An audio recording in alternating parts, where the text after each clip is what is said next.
Ile mikutano tulikuwa tunaenda, tunaitwa kuja State House Mombasa tuzungumuze, nikasikiza.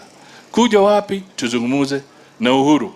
Mimi nikapima, nikaambia Kalonzo na Weta na Gideon, nikamwambia hii kitu ni kama tunazingirwa polepole, tunataka tuingizwe kwa box. Imekuwa kama ile holding ground ya hapo kichinjio Athi River ya ng'ombe, Kenya Meat Commission. Tumewekwa hapo, tunadanganywa, tunaambia mambo yatakuwa mazuri, tunaambia tutawasaidia, mtakuwa president, na huku nyuma jamaa wa State House anatoa uzito zaidi kwa jamaa wa kitandawili, na sisi anatuambia mkae tu mambo yatakuwa sawa. Nikaambia hawa jamaa hapa tunachezwa, mimi nikaponyoka.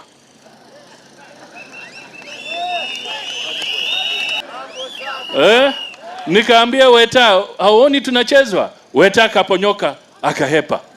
Sasa mimi naomba tu ndugu yetu Kalonzo, ndugu yetu mkubwa, ndugu, ulibeba huu mzigo, ulibeba.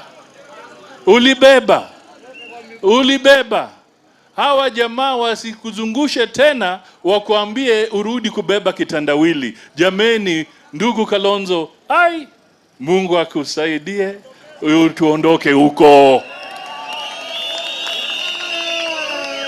Ama nyinyi mnaonaje? Aondoke ama azidi kubeba hiyo? Azidi kubeba Azimio ama awache? Awache. Hebu nione kama mnasema awachane na hiyo. Ameweka jam kwa muda mrefu. Ama nyinyi muone ameweka jam? Ameweka jam. Hataki kutoka. Kama hataki kutoka basi sisi tumuondoe.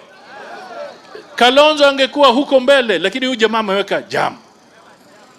Wengine wangeenda mbele, ameweka jam. Jameni, waacha kuweka jam. Kitandawili watu wamechoka. Wamechoka. Semeni tumechoka.